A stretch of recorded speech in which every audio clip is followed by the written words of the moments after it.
Hi everyone, thanks for tuning in. I'm Beth and I'm a PhD candidate in my first year at Nottingham-Trent University, and I study the use of livestock guarding dogs. So in this presentation, I'm going to run through why we need livestock guarding dogs and what they are, and then I'm going to talk us through the first chapter of my PhD, which has been a literature review to assess the ecological consequences of using these dogs.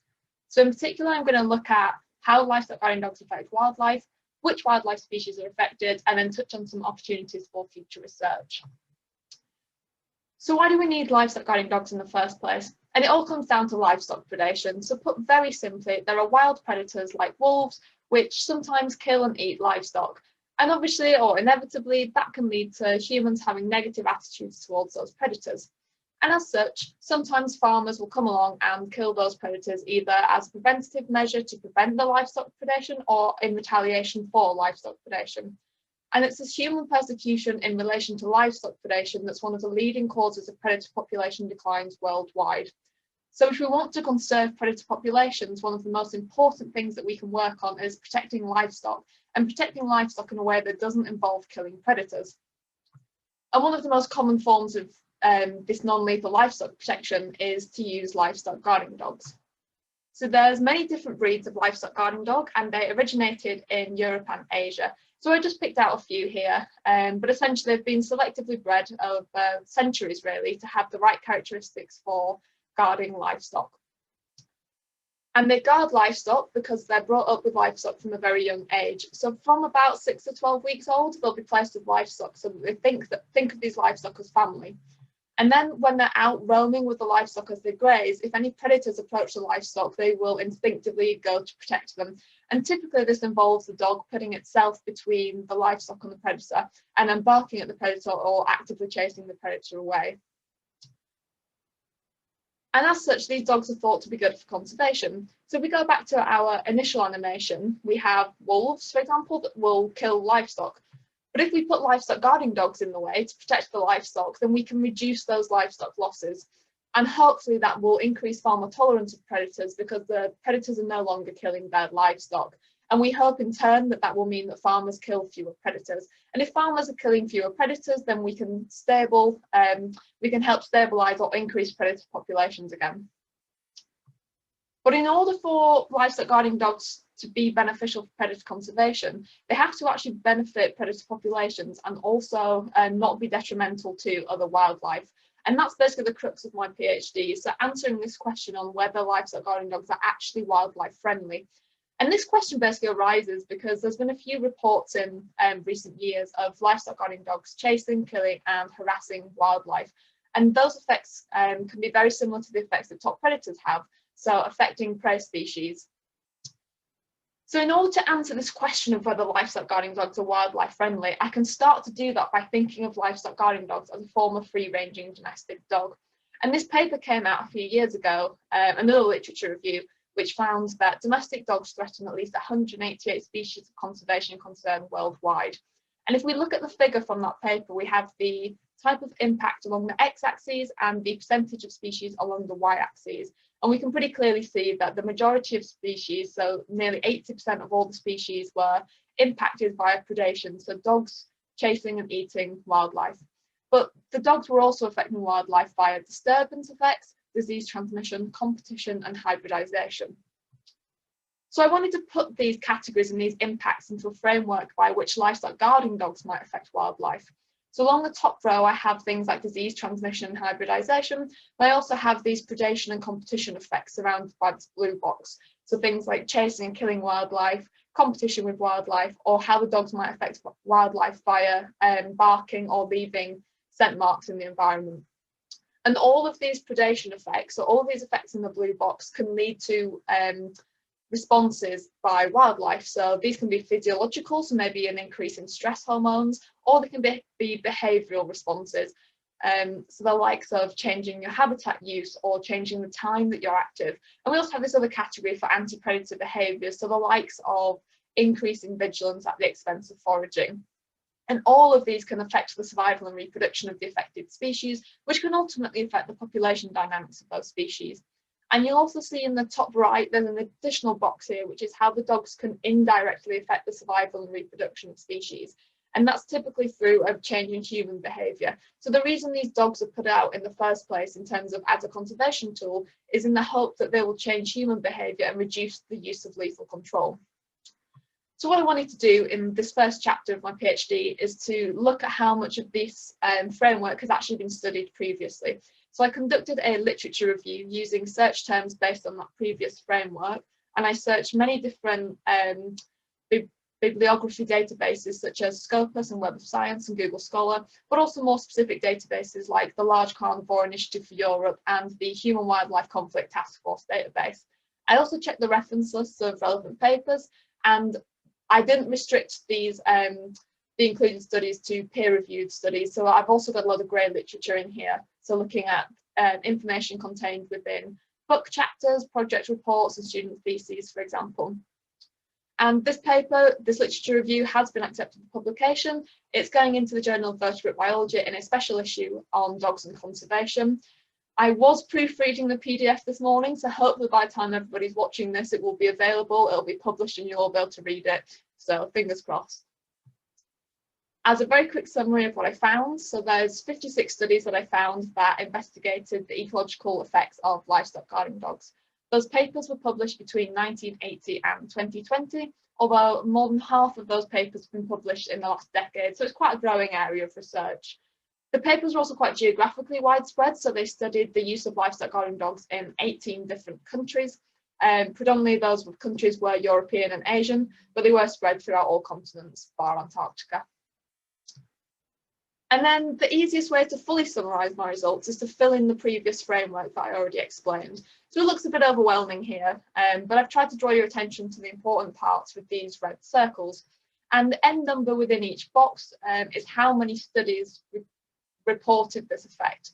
So if we look at chasing and killing wildlife, we see this is by far the most reported category. So 45 out of the 56 studies that I found reported that livestock guarding dogs chase and/or kill wildlife. After that, the most commonly investigated topic was spatial responses by wildlife. So these were reported in 10 different studies that I found. I also did find that livestock guarding dogs facilitated a reduction in lethal control, and that was reported in 6 different studies. And then just from looking at the rest of the framework, you can see it's populated with the 0s, 1s and 2s. So the rest of it is not very well studied at all. And then if we're looking a bit more depth at some of the categories that have been studied, taking chasing and killing wildlife first, even this information was mostly anecdotal. So this is, for example, farmers and researchers saying like, yes, I've seen my dogs chasing rabbits or deer, or yes, I've seen dogs killing coyotes. And so it's not very quantitative. And the only sort of quantitative data that I could compare between a subset of these studies was the percentage of livestock guarding dogs that were reported to chase or kill wildlife. And I could calculate or extract that information from 17 of the publications. And looking at that information, on average, I found that a third of livestock guarding dogs in every study chased or harassed wildlife, so were involved in so-called non-lethal interactions with wildlife. And that reduced to about 10% of dogs in every study that were involved in lethal interactions. So about 10% of dogs in every study at some point in their lifetime that they'd been observed to have killed a wild animal. But again, it doesn't tell us about the frequency of these interactions, it just says it's happened at least once. And therefore it doesn't tell us much about the outcome for wildlife either. But there were a few studies that looked at the outcome for wildlife. And so these were the studies looking at behavioural responses. And I split the effects that were reported in these behavioural response studies into negative, neutral or positive effects. And that doesn't mean negative, neutral or positive in terms of whether it's beneficial or detrimental, but just the direction of the effect. So for example, a negative spatial response refers to the fact that an animal has no longer uses that habitat that's now guarded by a livestock guarding dog. And I think what's initially obvious is that there's different colours in these pie charts. So very clearly different animals and different species will respond differently under different contexts. And also, when we look at the spatial and temporal responses, we see that over 50% of those responses are negative. So this does imply that animals will or are avoiding livestock guarding dogs in space and time. We also have this one effect from the anti-predator behaviour, and this was positive because it was a prey species, increasing anti-predator behaviours. So this was mountain gazelles increasing their level of activity at the expense of resting. But most of us here listening are probably going to be ecologists. We know that ecological interactions are very complex.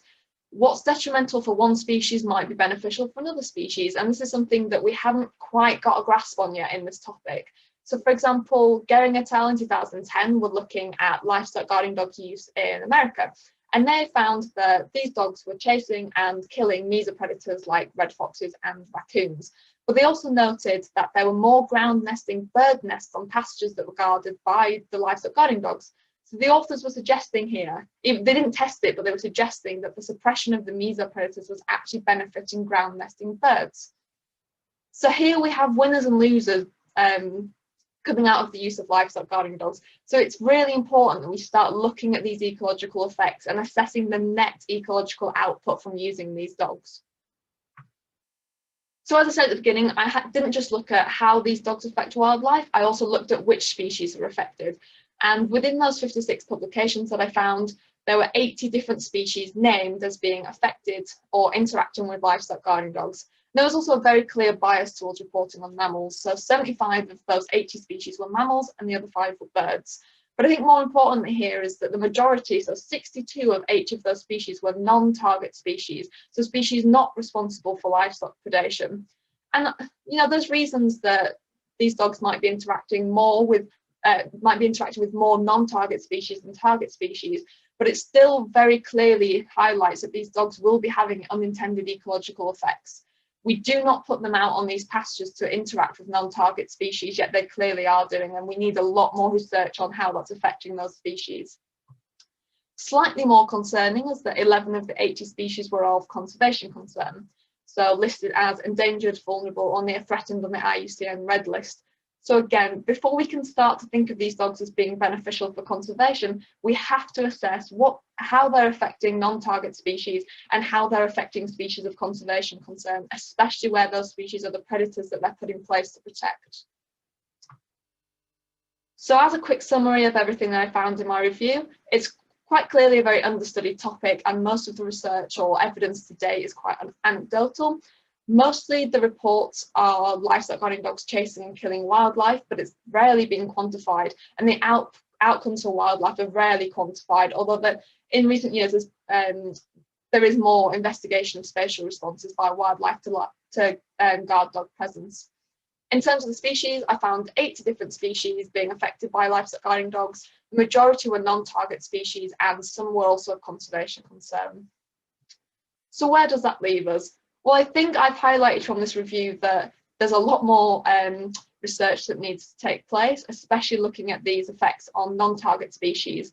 And so I picked out 3 areas that we can work on. And the first one is quantifying livestock guarding dog wildlife interactions, and especially the outcomes that these interactions have for wildlife.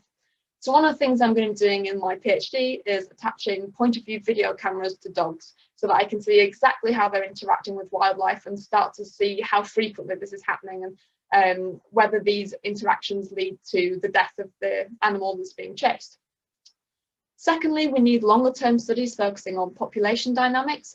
There's absolutely no way that we can begin to say whether or not these dogs are beneficial for predator conservation without looking at whether they're actually benefiting predator populations. And thirdly, any studies that we do on the ecological effects of these dogs has to be in combination with looking at the effectiveness of livestock guarding dogs at reducing livestock losses.